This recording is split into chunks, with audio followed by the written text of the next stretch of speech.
మనకి ఇప్పుడు ప్రస్తుతం శాండ్ అవైలబిలిటీ రాష్ట్ర వ్యాప్తంగా ఉన్న స్టాక్ యార్డ్స్ లో 4,80,000 మెట్రిక్ టన్స్ అవైలబిలిటీ ఉంది. డీసిల్టేషన్ పాయింట్స్ లో 54 లక్షల మెట్రిక్ టన్స్ అవైలబుల్ ఉంది. ప్రతి రోజు requirement 37,000 metric tons desiltation points stock yards ద్వారా కన్జ్యూమర్స్ కి అందజేయడం జరుగుతూ ఉంది రాష్ట్ర వ్యాప్తంగా. అలాగే శాండ్ రిక్వైర్మెంట్ అక్టోబర్ నుంచి మార్చ్ 25 వరకు వినియోగదారులకి ఇసుక అవసరాలు ఒక 1,500,000 మెట్రిక్ టన్నులు దగ్గర నుంచి 1,75,00,000 మెట్రిక్ టన్స్ రిక్వైర్మెంట్గా అంచనా వేయడం జరిగింది.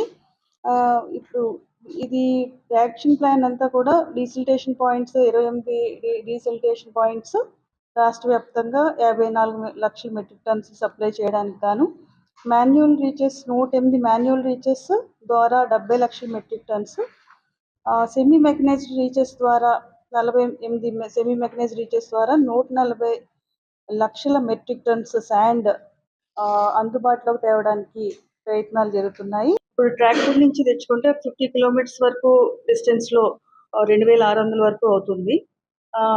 అలాగే ఒక 10 మెట్రిక్ టన్స్ 50 కిలోమీటర్స్ డిస్టెన్స్ లో తెచ్చుకున్నట్టయితే 4,760 కేవలం ట్రాన్స్పోర్టేషన్ మీద అవుతుంది.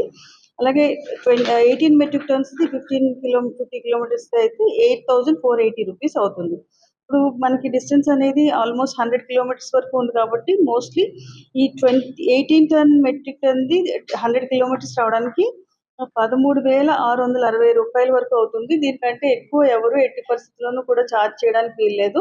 ఎవరైనా ఛార్జ్ చేసినా కూడా కన్జ్యూమర్స్ మాకు ఇన్ఫార్మ్ చేయొచ్చు, వాళ్ళ మీద మేము యాక్షన్ తీసుకోవడానికి జరుగుతుంది. వినియోగదారులు కానీ ఇక్కడ ప్రతి స్టేక్ హోల్డర్కి మేము రిక్వెస్ట్ చేసేది ఏంటంటే, ఏదైతే గవర్నమెంట్ ఈ ఇసుక విధానంలో ఇస్తున్నారో అదంతా కూడా minimum cost only operational cost and అది స్టాట్యుటరీ ఛార్జెస్ మాత్రమే కలెక్ట్ చేయడం జరుగుతుంది. ఏ విధంగా చూసినా కూడా ఇంతకు ముందు ఏదైతే శాండ్ పెర్ టన్కి కలెక్ట్ చేశారో దానికంటే కూడా చాలా తక్కువ ధరకి ఇప్పుడు ఈ విధానంలో మనకి ఇసుక దొరుకుతుంది. కాబట్టి ఎవరన్నా ఎక్కువ వసూలు చేయాలని చూసినా, ఏదైనా అసత్య ప్రచారాలు చేయాలని చూసినా, ఏదైనా కంప్లైంట్స్ ఉన్నా కూడా మాకు తెలియజేయవలసిందిగా కోరుతున్నాం.